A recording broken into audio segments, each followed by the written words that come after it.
Good morning, everybody. Lee Brower here, and welcome to this week's edition of Meaningful Monday. I am grateful to be here, and I am glad to be here. May 8th, 2020, less than a year ago, Roy Horn passed away from COVID-19. Now, you may ask, who was Roy Horn? What if I said his business partner was Siegfried Fischbach? Fischbacher, I guess is his name. Would you then know who we're talking about? Siegfried and Roy. One of the great shows that headlined since the 1980s, all the way up and until October 3rd, 2003. And on that day, in the show that was sold out at the Mirage, Roy decided, not scripted, decided to take a microphone and stick it in his favorite tiger that he loved with all his heart, Montrose's mouth, and said, "Say hello to the audience." And as he did so, Montrose grabbed hold of his sleeve with his jaw, his shirt. And as he pulled away from it, and he actually said, "Release." And as he pulled away, he tripped and fell down. Montrose then stood over the top of him, kind of in a guarded position. And as everybody rushed from the stage to help take him off, Montrose, seemingly to protect Roy from what was coming, grabbed him by the neck and dragged him off of the stage. Now, the attack severed his spine. It resulted in massive blood loss and severely injured other parts of his body. I mean, he barely lived.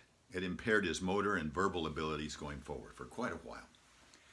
Needless to say, that in that moment, for all practical purposes, it created a domino effect of unintended consequences. In that moment, 267 employees who worked on the show knew they had lost their livelihoods. More than 400,000 attendees per year going forward lost the opportunity to be entertained and delighted. And the profit, think about the profit that the Mirage lost on rooms and dining alone, but it's estimated that they lost over $5 million alone just in gambling profits in 1 year. And the list goes on. You know, simultaneously, there was another show in Vegas around the same time. In fact, that show continues to this day.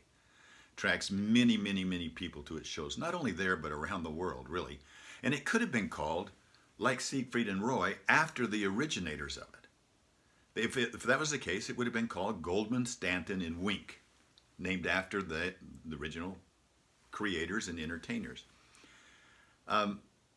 Instead, they're known as the Blue Man Group. And if one of the Blue Men would have been bitten by a tiger, the show would have gone on without a hitch. Why? They are prepared. They've got fully scripted shows, and they have over 75 Blue Men trained and ready to go. Contrast that with somebody's business. Is that business a Siegfried and Roy business, or is it a Blue Man business?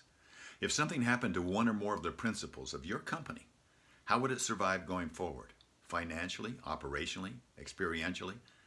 How about the strength of relationships and ongoing relationships? Here's another question for you. If someone makes themselves indispensable, is that person a Blue Man person or a Siegfried and Roy person? Is it an asset or a liability? And what do you do about going forward? And that includes you if you're the owner. Are you a Blue Man person or a Siegfried and Roy person? What about your family? Would the show go on? Looking at it through the lens of the empowered true wealth quadrants, look at financially, would it be a smooth transition? Are all of your documents, your titling, your accounts, are they all there in order to guarantee the show goes on? What about those things you value more than money? The family values, guiding principles that come from your experiences and the experiences collectively. Your family traditions and rituals. What about the experience and the lessons that form the foundation for the choices that you do make? What about your most valued relationships outside of the family? Will they continue? Might they fade? And what about the causes you feel closest to? Will your contributions end when you do? You know, it's all mindset. Ask yourself, Which mindset will serve you and the people and the causes you love best? How can I develop a blue man mindset, personally and professionally? It deserves more thought, doesn't it?